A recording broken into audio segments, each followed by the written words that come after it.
What is going on, guys? Welcome back. Today, I'm going to be talking about desensitizing your anxious nervous system, all right? But you know what time it is? Smash the like button down below if you're ready to kick anxiety in the butt, and that's what we're going to do today. Subscribe if you're new and you want more help with your anxiety disorder, guys. The question of the day, answer down below in the comment section on a scale of 1 to 10. How sensitive is your nervous system? How nervous is your nervous system? Let us know down below in the comments. Let's see if we can relate with each other. Desensitizing your nervous system, guys, is a big part of recovery, starting with managing your anxiety. I think it's a momentum builder.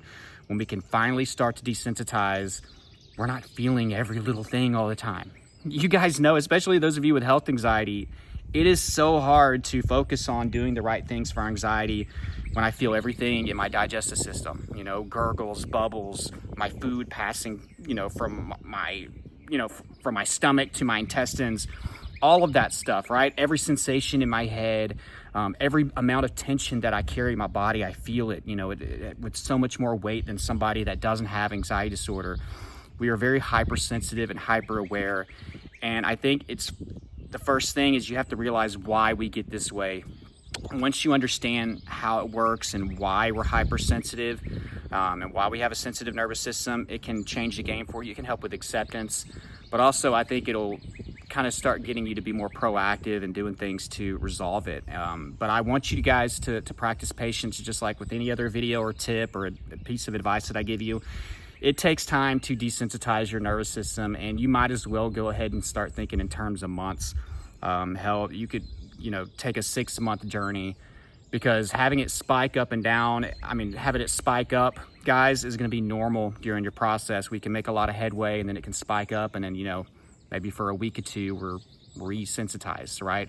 We want to learn from our mistakes. We want to try to figure these things out, but it takes time. It's okay to have failures. It's okay to have setbacks, right? They don't have to be bad things as long as you learn from it. Right? And another thing, guys, don't be afraid of setbacks. Don't be afraid of agitating our nervous system by doing something like exposure or something. There's no right time to do exposure. At least I don't believe that. The sooner that we get busy on it, the faster this process is going to work. But be in it for the long haul.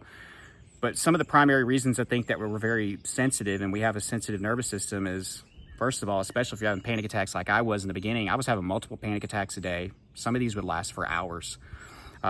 Very miserable thing. All the symptoms in the book. Thought I was dying every day. Thought I was having heart attacks. And guys, this lasted for 2 years. So think about all the stress hormones being pumped through my body, especially the adrenaline. My cortisol levels were very high. But when you're constantly having panic attacks, and then in between you're still hypersensitive looking for stuff, and then bam, you have another panic attack, it's almost like it's so hard to desensitize. It's very hard to find momentum. And guys, I'm telling you, for the longest time, it was every single day I would have panic attacks. So that was like the first thing that I needed to get past, was learning how to shorten my panic attacks, manage my panic attacks. And guys, what eventually really worked for me when it came down to panic disorder was a combination of acceptance, accepting that there was nothing wrong with my heart and that I wasn't going to die from this. That was a big deal, because I always thought I was going to die whenever I had panic attacks. And then learning how to get that nervous energy out of me quickly. That helped me get momentum, like cold showers, grounding myself, aggressive exercise. And then also towards the end of my panic attacks, I would just let them be there, and I just wouldn't take the bait. You know what I mean? I wouldn't have to necessarily go run or take a shower or ground myself. I just let it be there. And then my heart would beat for a few minutes and it would go away, right? So getting past panic disorder was an important part of my journey. And guys, for a lot of you, that's gonna be the important part. And just start by trying to reduce the amount of time that we're panicking. I know it's hard. I know they can last a long time. Whenever you look up how long a panic attack is, or on average, you're gonna see something like 10 to 15 minutes. And I remember seeing that, I was like, my God, man, I got it bad, because I wished my panic attacks would last 15 minutes, because in the beginning, guys, mine would last hours. So think about it. If you're having multiple panic attacks a day, how many times your adrenaline's going up, the cortisol and everything like that. And I'm no expert, I'm not a scientist or a doctor, but I would guess that it takes time for your cortisol levels in your body to go down. Say you stop having panic attacks like I did. I would still think it would take at least a few weeks for cortisol levels to get down to a normal level. Maybe not, maybe it's a faster process than that. But you also have to be mindful if you get anxious again, or if you have another little anxiety attack or some high-end symptoms and you're going back and forth with your anxiety, it's just going to go up again, right? So it's about finding momentum and trying to have more good moments than bad moments. Do the right thing more so than we're doing the wrong thing, whether it be with your responses or your actions, your lifestyle, working on your overall recovery, right? That's how momentum works. So if you're having multiple of these a day, no wonder we're just hypersensitive all the time. So stress hormones is one thing. Panic attacks leading to the heightened amount of stress hormones is a big deal. Something else, guys, and this was my problem after I got past panic disorder. So I got past panic disorder after about 2.5 years, okay? Finally accepted that there was nothing wrong with my heart. That helped tremendously. Me realizing that I wasn't dying helped me. Exercising helped me. Cold water helped me. And then eventually just sitting with it was the final thing. And then probably the last couple years that I had bad health anxiety, I wasn't really having a lot of panic attacks. So things got so much better. When you get past the panic disorder part of this, things get so much more manageable. Was I still miserable sometimes? Yes. Did I still feel like I was dying sometimes? Yes. But I wasn't thinking that I was going to suddenly die. You know what I mean? Like I was fearing things like cancer. So panic dramatically reduced down to maybe a panic attack every like 6 months or something. But even whenever I would have it, I would let it go. So I think that was a huge part, and that should be a big goal for those of you that are dealing with panic disorder. I know easier said than done. It's one of the hardest things to get past alongside with your overall health anxiety. But once I got past that, I still had this other problem. And this is another reason a lot of you guys deal with this, is you are always looking for something. You know what I mean? And it causes your awareness to be higher, and then it causes your sensitivity, I believe, to go up as well. I was always looking for something, whether it be physically looking or just like internally, like trying to feel something. Whoa, what's that? Oh my God, is that something serious? And what would happen? That symptom would get worse and it would stick around. I could do this with my stomach. I could do this with my head. I could have a twitch in my lip one day. And then I was like, oh my God, why am I having a twitch? Is there something neurologically wrong with me? And then bam, it would happen again. Bam, it would happen again. And then it would happen for like a week sometimes, until I finally had to go through the whole process again, accept, let go of control, realize I'm not dying. Maybe it was going to the doctor to get my stomach checked out or my throat checked out, and, getting away from Googling and everything like that. But I think another part of it is like we're always looking for something. You know what I mean? We're always looking for something. It's a bad habit to have, but you're going to have to consciously make the effort to get away from that. A perfect example of this, guys, is those of you that have cardiophobia and heart anxiety. You're always checking your heart rate, right? Or you're always checking your blood pressure. Some of you are checking your blood sugar, your oxygen levels.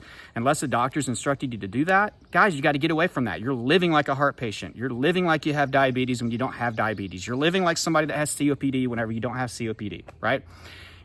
What kind of symptoms do you think you're going to get if you're always checking your heart rate? Probably faster heart rate. What's going to happen if you're constantly checking your blood pressure? It's probably going to be higher than normal. You know what I mean? I don't think it would necessarily correlate with blood sugar and stuff like that, but our heart is very sensitive to anxiety. So blood pressure is going to go up, heart rate's going to go up like it did for me. So you have to get away from vital checking. Stop body scanning all the time. That's going to make your sensitivity and awareness go up as well. Now, when it comes down to how long does it take to desensitize, it's going to vary, guys. And whenever I say how long is it going to take, that means like when you start doing some of the things I'm going to talk about, some of the things you already know, but some of the things I'm going to talk about and being consistent with it every single day. Okay, I'm not saying you can't have a day where you don't, here and there. We're going to make mistakes, right? We're not perfect. But for the most part, you're doing a lot of these things every day, right? You're working on your anxiety, and we're going to get into those things in just a second. But be prepared for months. You know what I mean? Stop saying I got to be completely desensitized and better by the middle of the summer or the end of this year, or just stop. Just take it day by day. I'm going to do what I can do today. I'm going to hold myself accountable today. I'm going to be the best version of myself today. I'm going to try to do everything that I know that's good for my mental health, at least everything I know so far. Okay? Take it day by day. Don't look too far out. If you're going to look far out, visualize good things. Visualization, manifestation, that can be good. But as long as it's, it's daydreaming about something good instead of having like day nightmaring, right? So visualize good things if you're going to look out ahead in the future. But for the most part, I want you here in the present moment, day by day, focusing on all the right stuff, whether it be gratitude, staying present, being patient, letting go of control, responding to your symptoms accordingly, challenging your symptoms, giving your subconscious a context of safety, letting your subconscious know why these symptoms aren't needed, working on your root causes. that system right there, all those things, you need to be doing those every single day to help desensitize and to keep the ball moving forward. Is it hard when you have symptoms? Yes. That's why a lot of people don't recover, because they don't have the patience to stick it out, right? It's hard for me to do this meditation over here, which is another thing, mindfulness, meditation, relaxing the body, self-regulation, breathing techniques for some people. These are things that require you to sit still and to let go and to let out tension, right? It can be good for your anxiety, but when you're high strung, okay, in the beginning, it's gonna be hard to sit there with it, right? But this is a good opportunity for you to let go of control and to practice. Again, like I said a couple of days ago in one of the videos that I did about patience and consistency, you're being handed tools, something like mindfulness, journaling, breathing techniques, self-regulation, relaxing the body, all these different things, progressive muscle relaxation. These are tools, but they take time to master and to get good at. They're not gonna just automatically work for you just like that, right? So you have to take time with those. Are great things. Relaxing the body, mindfulness, all those things are good to help desensitize. Now, this is the funny part, and you can look this up yourself, but there's also aggressive things that you can do, more aggressive types of tips or tools that you can use to desensitize as well. Something that I did eventually that helped me get out of my heart anxiety was I started to exercise, sometimes aggressively. It helped to get out that nervous energy that I had. I think that was one way that it helped me desensitize. Also, it showed me that I wasn't dying. That helped me desensitize. But also something happens. We have some good chemicals, some good hormones, some good endorphins and stuff that come out whenever we exercise. And I think that can help balance some of the negative hormones or the stress hormones that we have that are still necessary. I'm not going to say negative hormones, but when they're in there all the time, right, and we have a huge amount of it, it is a pretty negative situation. But I think that can balance things out. You know, same thing with ice cold showers when it comes down to hormones. So do your own research on those things. Another big component, our anxiety is really connected to our gut, right? So obviously making sure that we have a healthy diet is also going to be something that's going to help out with our hormone levels and our body chemistry. That's going to help us desensitize. I'm not going to go into huge in-depth detail about diet and everything. Something that worked for me though, guys, and you're going to hear things all over that you just got to try different things. A keto type lifestyle was good for me. Just lowering the carbs, a lot of meat, a lot of veggies, and staying away from as much processed and food and sweets and all that stuff that I could do. And then like zero sugar drinks and calorie drinks and stuff like that was very, very helpful for me. And it really helped me with my heartburn, my IBS symptoms that were associated with anxiety. A lot of that went away whenever I changed my diet, but also I could notice that it helped me with my energy levels and my overall progress that I was making with my anxiety. So having a healthy diet. So those are some things that you can do to start desensitizing, right, today. But be consistent with it. It's going to take some time. If you made it this far in the video, guys, go down below in the comment section, and in all caps, I want you to put, I will get out of this. I will get out of this. If you want more detailed step-by-step help with your anxiety recovery process, I was able to beat panic disorder, health anxiety, and generalized anxiety disorder. My plan of action is going to be down below in the description and in the first pinned comment. A lot of videos that take you step-by-step, close to 100 videos, and a bunch of downloadables and bonus material. It's ELITE ANXIETY BOOTCAMP. It's been helping a lot of people. Reviews on my Instagram. I give reviews at the end of a lot of my videos. There's going to be reviews on that page, so you can check that out. It's changing a lot of lives. Be a part of that. Super affordable. So that's going to be down below in the description and in the first pinned comment. If you're interested in coaching, my coaching email is down below. I'll send my information to you if you're interested in that. Please like this video, guys, if you got value. Subscribe if you're new. And until next time, guys, keep fighting.